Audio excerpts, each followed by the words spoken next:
take a nap, then eat some vegetables. Okay. Hey all, hi. Today in this video, I'm going to be talking about the 8 books I read in July. I'm really excited to sit down with you and to chat. I am not feeling my peppiest. I think I might be coming down with something. I'm also starting back to school in a couple of days, so I don't have a ton of time to sit down and chat before my life gets quite busy, and I just wanted to do it now. So thanks for hanging out right up front, and I really want to know about you all. I feel like there has just been some huge splashes here on our bookish side of the internet. Just like there have just been really interesting things that have come out in the news recently, primarily the New York Times' list. And anyways, I want to know what your favorite book was, and also some, like, how has these recent lists, recent announcements, recent lists influenced your reading? So if they have at all. But mostly I want to know your best read because I'm always looking for the creme de la creme of reading, of books, and you all help me out a lot with that. Okay, wow, what a preamble, but hi, if you're new, a special hello to you. If you're not new, honestly, hi. I just so appreciate y'all. But if you are new to my channel, let me introduce myself. My name is Shelly, and I really love books and reading, and I have really enjoyed this summer I love to talk about and have enjoyed talking about all of the new lists that have hit the world recently. And I've done a bunch of videos about that. So if you're not subscribed, I would encourage you to subscribe and stick around. Without any further rambling on, let's go ahead and get into the meat of this video. I had a really solid reading month now that I'm reflecting back on it. I didn't really have any terrible reads or horrible, nothing horrible, which is always wonderful. That's always a good sign. I would say that my star rankings, I think they ranged between like a 3.75 all the way up to 5 stars. I don't rank my books like that, and I don't think of my books like that. So because all of them were were pretty good, what I'm going to do rather is I'm going to talk about them in terms of publication date. So I'm going to start with the oldest published book, and we'll the one furthest back, and we'll move our way through to the most recent. And I actually did read a new release, like a brand spanking new release, according to my own mind. And then we'll end with currently reading. So there we go. So the oldest published book has to do with Jane Austen July. I did indeed read Emma by Jane Austen. And there's this whole event that goes on in July called Jane Austen July. There are some wonderful hosts. I will leave them linked down below. Lots of Jane Austen content that comes out in July. And I have been slowly making my way through Jane Austen's 6 main novels. I've also read Lady Susan, which is an incredible read, okay? It's an incredible read. I read it my first Jane Austen July a few years back. So this year was the year of Emma. And this was a fascinating read for many reasons. First of all, the character of Emma is fan-frickin-tastic. She has her own way of thinking about things. She has her own mind, her own opinions. She's often playing matchmaker in her own community. And I really just fell in love with the nuance of her character. She was fantastic. What was interesting is that as the first time I'm reading this, because it was the first time that I'm reading this, I felt like there were a lot of characters for a Jane Austen novel. It's all kind of contextualized in her work. There are a lot of characters to pay attention to, and in some ways I felt a little topsy-turvy in this book. There were times where I was like, who is that again? And how are they connected to to so-and-so. And so it took me a little bit longer than normal to grasp onto my bearings in this book, just who everybody was. And I think that it's a first time reader thing. There is a lot of there's a lot going on. And overall, I really, really enjoyed it. But strangely, I might do a Jane Austen rankings video of the books that I've read thus far. Very strangely, as much as I loved Emma, and I think that she is one of Jane Austen's best creations in terms of character, the book itself wasn't my favorite. And weirdly, I almost think it's my least favorite. Oh my gosh, I can't believe I'm saying that. Because I really thought it was going to be so much higher in my mind, and maybe that's where I went wrong. I do think I'll need to reread it again.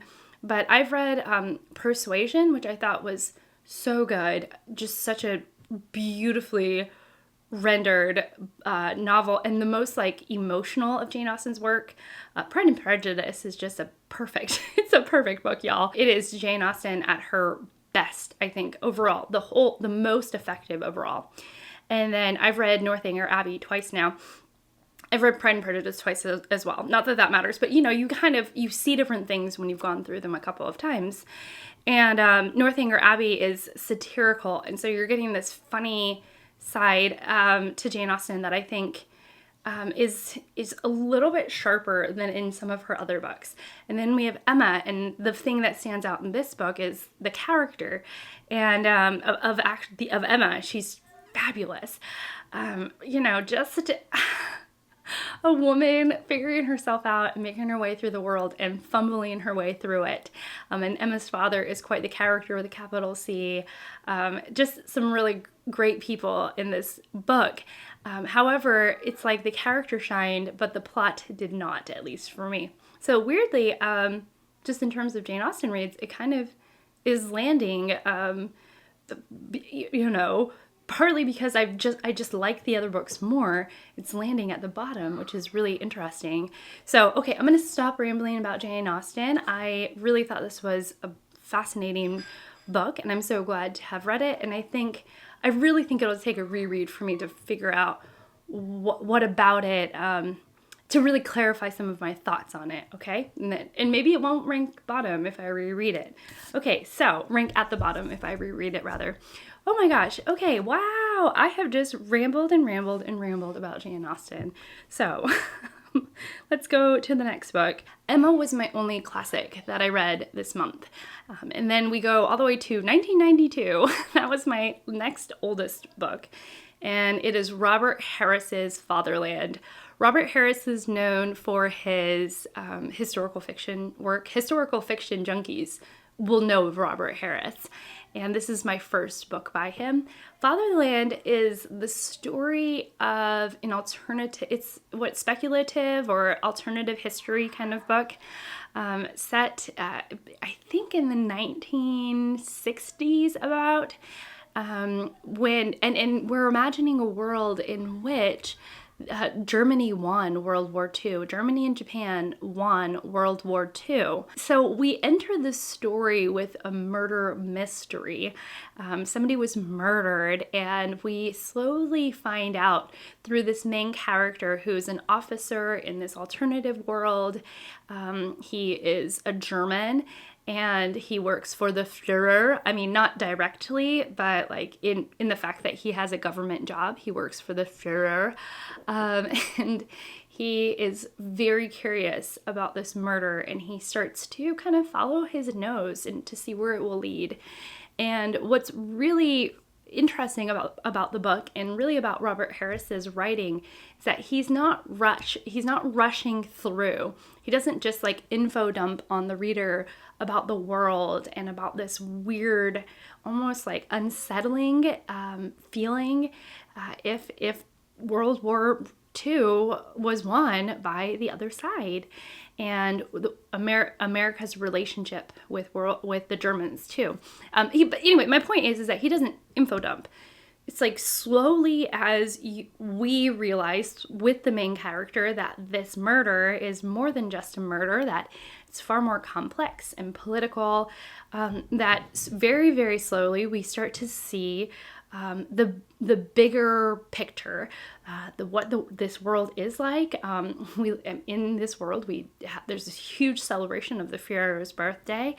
Again, all kind of eerie and unsettling, but also what Robert Harris does that is super brilliant is that he can see the plot is just, it gets so much more complicated, partly because of how strange this alternative history is.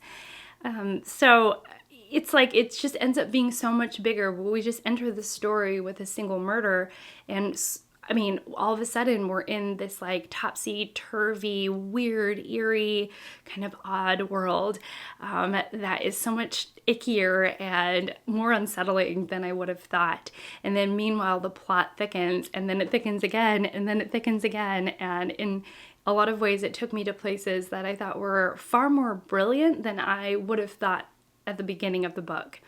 The one thing that I didn't love is that I, myself, really love a great character, a character that I want to root for, that I can understand their nuances, like the internal nuances of that character. And I felt like the character was just a writing device in order to take us through the plot, which is fine. It's just not necessarily my favorite kind of reading. So, but overall, it was an effective book and has made me quite curious about Robert Harris overall. Moving up to 2004, I read a classic of the historical fiction genre, at least for this century, this current century, and it is Tracy Chevalier's The Girl with the Pearl Earring. I read this way back at the beginning of the month. I flew through this book. It is, I think everyone and their mother read it back when it was a huge book. And it is it is from the perspective of the girl with the pearl earring and her relationship with the painter Vermeer. More interesting though, it was really following a young girl who has truly no agency and no power in this world. I think, give me a second so I can give you the time period correctly. So we're in the Netherlands in the 1600s. That's where we're at. And this young woman, again, she's kind of forced through family circumstances to take on a job in which she is working for a family, and the family happens to be that of the very famous painter Vermeer, who at this point is really kind of struggling along with his work. He takes a very long time to finish a painting. He really works at his own pace, and in some ways, money isn't as there's not a lot of money going around, but they do. Vermeer's family has more access to wealth than this young woman who is now working for Vermeer. I liked it. I thought there was a lot of really interesting questions posed in terms of like power and agency, especially as that of a woman. I also thought that the descriptions of art, like there's these descriptions of crushing pigment and looking at a painting in different ways to get a better perspective on the actual work. And I just loved all of that. And of course, I went down the rabbit trail of Vermeer himself and realized that the girl with the pearl earring, the actual painting, is, in my honest opinion, as a layman viewer and an art lover, it is his best painting. There is a je ne sais quoi to that painting that his other paintings don't necessarily have. I like some of the other paintings, but there is just some sort of perfection in that painting that I really loved. And our main character, she's really interesting. She's got her own mind, her own thoughts, and navigating the odd domestic life that's going on within Vermeer's house was really fascinating. It was overall a really effective book. I was so surprised at how short it was. Like, it was a short little thing, and I just whipped through the pages. I read this thing so fast. And so I don't know if you're interested in art and want like a solid historical fiction read, especially one that explores like the agency of women, the the idea of like the male-female relationship and the unequal power, that the power imbalance between those two. If you're interested in all of that, then this is a really fascinating read. And overall, I was so pleased with, I don't know, the read as a whole and how it ended. I surprised my own self. I read basically 5 newish releases. I'm going to start with a trilogy that I finished, and the first book was published in 2001, and I think the most recent book was published in 2023. So it is the Wolf Den Trilogy by Elodie Harper. This is very out of character for me. I tore through this whole series. I basically read them one after the other, and that is really unusual for me. I'm just noting my behavior as that being very odd. So we are in the 1st century AD, and we are in Pompeii. We're following Amara, who is a slave at a brothel, and the terrors in this first book, the terrors of her life as a slave in a brothel.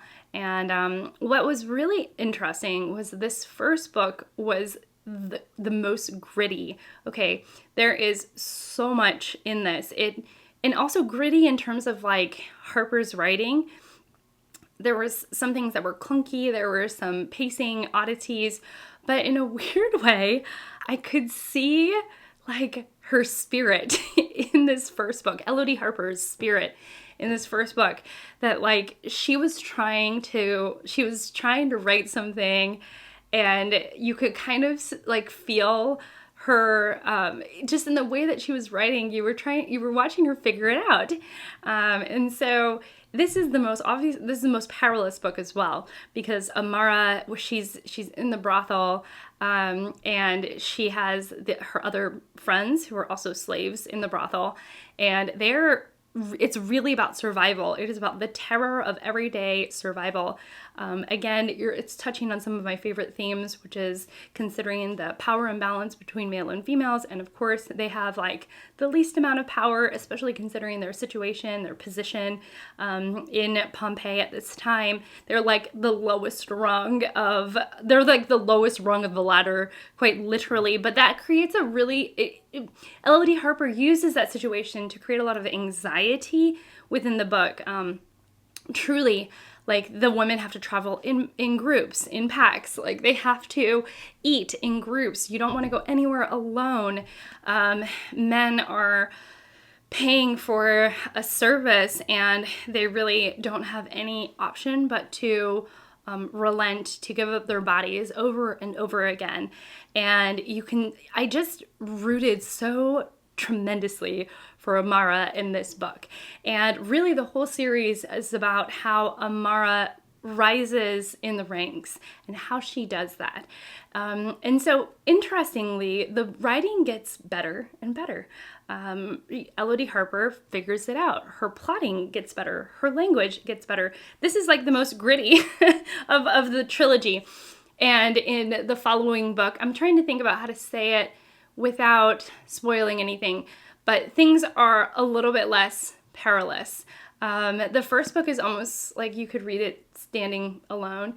The next 2 books are almost like a duology, the first part of the duology and then the ending of the trilogy. And the situation's changed. The landscape of Amara's life has changed. And so it didn't have, I guess, that same intense feeling. And they're also a bit more polished, which you would think would make me be like glad that, it's more polished and it makes for a better reading experience and so on. But there was just something about this first book that made me like smile. It was like I could see her efforts, the author's efforts throughout the whole book, and I could really appreciate how hard she was trying. And in the other books, I feel like she had, she'd gotten into her groove, she was figuring it out, and they read more smoothly. And ultimately it was a very effective series. I think in this first book, we have the strongest theme of female friendship. The theme of female friendship rather comes out strongest in this book. The other 2 books, were just, you're kind of like invested in Amara. You want to know what's going to happen. Other situations arise and you get invested in those situations, perhaps a lover, And you really root for them because again, Amara has like even when she has agency, she has so little agency that you just can't help but root for the underdog throughout this whole series. And the final book, it does have a rip-roaring ending. If you can imagine Pompeii in the 1st century AD, it's just... it's going to end with a rip-roaring ending, it can't end any other way. If you wrote a boring ending, then what a writer, you are terrible probably. So I was just surprised at just being able to tear through the series and enjoy it in the way that I enjoyed it. I can't really talk about it without going into spoiler territory, but if you're kind of up for a gritty, perilous read in which you end up really quite enjoying the characters and getting invested in their struggle. Like if you're up for that, especially one that very much explores like male-female relationships and the agency of women, sort of like the imagining of the agency of women back in the 1st century, then you might really, really enjoy Wolf Den. It was a really fun read, I think. And I think I just had this momentum. I was reading it and I was in it. And I could see that by the 3rd book, I felt like I maybe should have taken a break between the two to kind of build up my excitement and suspense for wanting to finish the series, because it started to, I don't want to say great, but I started to get tired of the world a little bit. Like I needed a break between the 1st and 2nd book, or the 2nd and 3rd book. There was just something about it that I think I just needed to almost like reset my excitement for the books. And instead I just jumped right in and was like, all right, let's get her done. And even though I did, and I can appreciate the experience of just reading all of them through, I wonder if I had just given it a week or two just to be like, okay, I really want to finish this. If it would have rendered like a more enjoyable experience. But that's just the nitty-gritty. Like I'm getting into the nitty-gritty of like the actual like logistics of the reading experience and the kind of reader that I am, rather than the books. So overall, a very effective series, really enjoyable to read, and definitely a good mix of like both plot and character. Y'all, I read 3 2023 releases. The first one was The Temple of Fortuna by Elodie Harper, the last book in the Wolf Den trilogy, and then now Tom Lake. No, I read 2 2023 releases and 1 2024 release. Very unlike me. So Tom Lake by Patchett. We are in this novel, me and my friend Anita read it together. And we were kind of on this Patchett kick. We were talking about books that we wanted to read by her, and I was on this high from The Dutch House by Patchett, and so we were like, okay, let's read Tom Lake. And this was a fantastic summer read because it's set in summer-esque time. And, okay, so here it is. We have this older protagonist, Laura. She is, not older, but she's a grown woman who has 3 daughters that are in their 20s. And her daughters start to get really curious about her life before they were born. It's kind of like they had notions, inklings about their mother's life, but they're now stuck on their cherry orchard, this place in the middle of nowhere in Michigan, and they're stuck because of the pandemic. They're not seeing a lot of people. They have to do a lot of the work, the actual manual labor of harvesting cherries on the cherry trees themselves because, again, we're still figuring things out with the pandemic going on, like what is the sickness. And so anyways, it is very lightly COVID-esque, and it's actually very smartly COVID-esque. So it's not really about the pandemic. It's about the fact that for a lot of us, the pandemic meant that we had long, kind of boring days where we are with our bubble people. There are the people that we see, and for the most part, we're kind of alone. And in this book, that's very much what this family is going through. You have Laura's husband and then her 3 daughters, and so they're kind of like, not necessarily bored, but they're in the situation in which they can have all this time to ask their mom some questions. And what do you know? Their mom dated a very, very famous movie star, but before he was famous. And so she starts at the very beginning. She starts at like the very beginning. And it is when she gets the role of Emily in Our Town, a play by Thornton Wilder. Now, I have not read Our Town, and I guess this is good to know because you don't have to read Our Town to really enjoy this book. However, I do think that if you are familiar with Our Town, the book would have been so much better, because now I want to read Our Town because there are references to these characters. She doesn't write it, Ann Patchett doesn't write it so you have to know who these characters are, but it would, I think, add a layer of nuance and understanding about what it would mean for Laura to play Emily. For me, I was like, okay, so she's playing this main role, and the role is sort of emotional and in this, and I got a sense of the role, but I didn't understand the nuances of the role. As you can probably tell, and I'm not going to wax poetic on this book, but I really enjoyed Tom Lake. And I thought it was Ann Patchett doing what Ann Patchett does best, which is creating extremely nuanced relationships between her characters. And I love that. I love that. Now, the ending itself, which is so fascinating because I've read 3 Ann Patchett books now, and all 3 of Ann Patchett's books, the ending, I can see she always takes a little bit of a risk with the ending, with her endings. For me, Bel Canto's ending like basically ruined the book. I just could not with that ending. And she was even, Ann Patchett talks in interviews about how she was surprised that the book took off in the way that it did, because I don't even think she thinks it's her best work. For me, The Dutch House's ending, fantastic. I bought into it. I was eating it up like it was ice cream. I was like, I am here for it. But then I heard from other people that the ending for The Dutch House was a little weird. Like they were like, I didn't like it. And then for me, Tom Lake, I was like, I wish, kind of infuriated me in a way where I was like, I'm frustrated with the characters. I'm a little irritated with the characters. However, I understand my irritation, and I could appreciate that she took the risk. And that, and it all kind of ties in with the book. But I could also see some people at the end of Tom Lake being like, I cannot stand it. I love the book up until the last 30 pages. And now that I'm seeing Ann Patchett more and more, I'm reading more of her stuff, I think that this is a pattern with her, that she really knows how to write a good book, but when it comes to the ending, she's not afraid to take a risk. She's not going to always wrap it up in this beautiful, sweet little bow so that everyone is happy, but then even a sweet little bow would mean, I know, bud. I can be on my nose. Oh my gosh, that's awesome. Even if it was tied up in a sweet little bow, that would make people unhappy. So I can see why she takes the risk. The last book is a 2024 release. It just came out in July of 2024. I am so on top of it. I feel kind of chuffed that I'm just on top of my game right now for relevant reviews.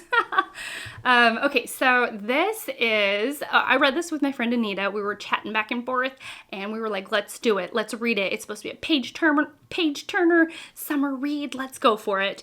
And so The God of the Woods is about a missing teenager. And she's gone. What do we do? She was spending some time in a summer camp, and so it does have summer camp vibes. I think in 1975. Let me look it up. Yes, I was right. 1975. Her name is Barbara, and she basically grew up adjacent to this camp. Her family owns the campgrounds.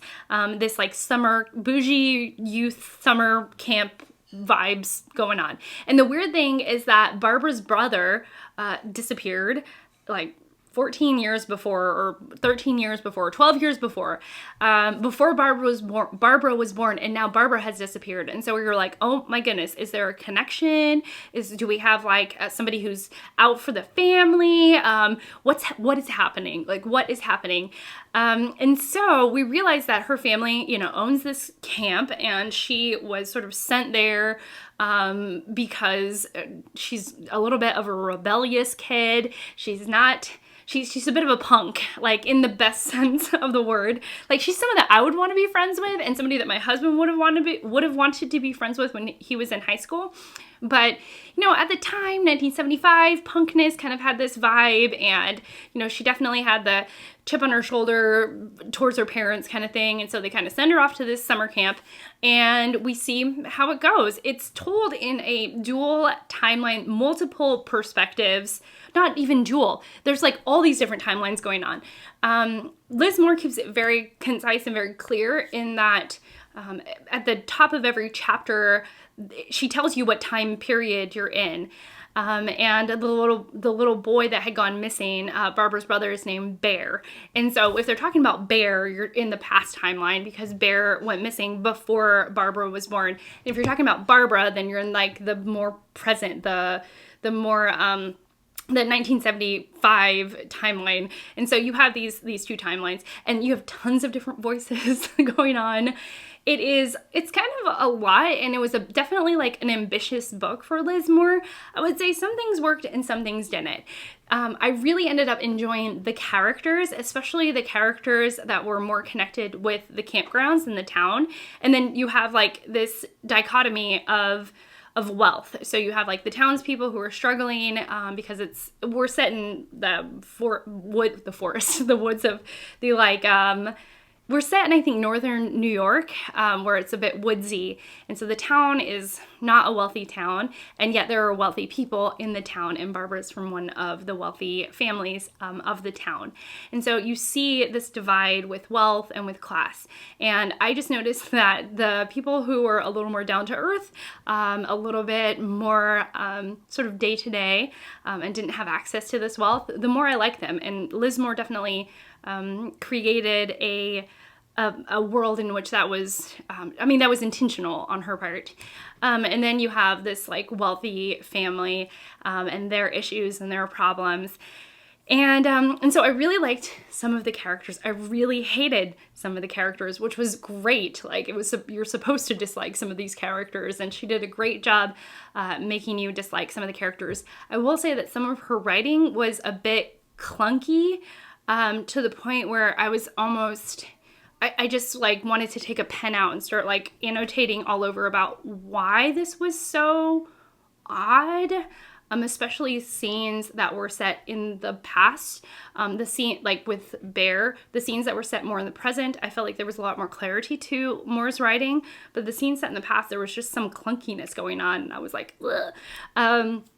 And then I think the strongest point of the novel was how it wrapped up. I was very, very pleased with how everything came together, and she did not pull any punches, but she didn't trick you. It wasn't this trickery. It really did come together, and there was some really lovely surprises. Like myself and Anita could not figure it out. And so we were both like pleasantly surprised by the ending and the way it all just kind of wrapped up.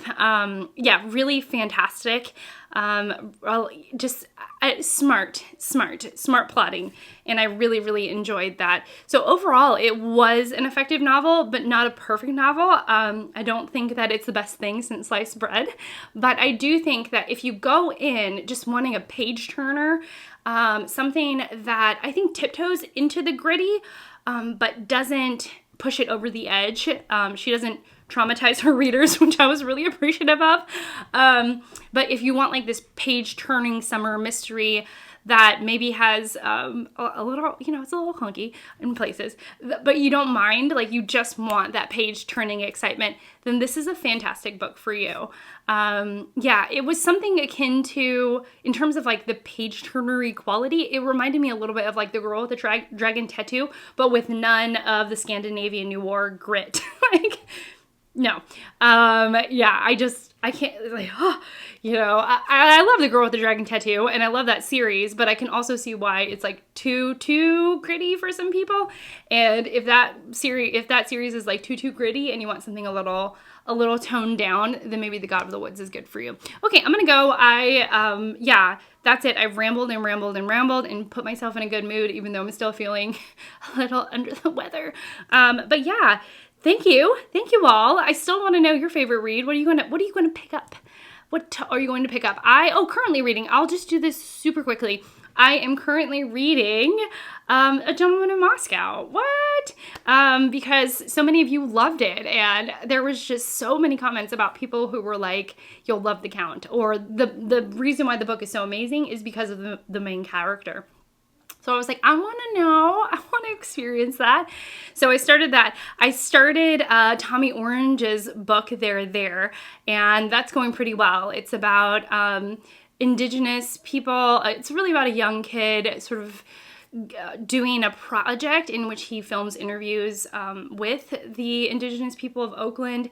And I think the story is going to kind of take off, but that's sort of like the premise, it seems, of the story. And so I'm wondering if we're going to get some elements where we actually see these interviews or like read these interviews, right, from these people and really get their stories while there's like a larger plot going on. I don't know yet. I'm only about like an eighth through the book. And then I did start Enlightenment by Sarah Perry, but I just started that yesterday. There's still like a 50-50 chance that I might just like drift away from it and not remember that I started it, because that's very possible. But the booker put Sarah Perry's Enlightenment on their list, and I was like, I'm not going to do the thing. Do I only have 2 seconds left? No, I have a minute. Okay, I'm not going to do that thing where I pick the shortest book and then it's a terrible reading experience and then I don't want to read anything else by the booker. Instead, I picked the book that I actually thought I was going to like the most. Because I feel like I did that with the Women's Prize. I read Ordinary People, I think, something like that, the Meg Nolan book, and I kind of picked it up because it was short, and then I didn't really like it at all, and it really put a bad taste in my mouth for the rest of the Women's Prize books. So I was like, no, for the booker, because I caught the booker bug, I'm gonna read something that I think I'm gonna really enjoy. And so far I've read like, I don't know, 20 pages, and I thought I'm really enjoying the writing. I'm really enjoying Perry's writing. There's something about it that is really kind of sucking me in. I don't think it's for everyone, but I do like it. Okay, so I'm gonna go before my camera dies. So thank you so much for watching. Thank you so much for being here and spending this time with me. You know, I'm so grateful. I'm so grateful for you all, and I will see you all in my next one. Bye.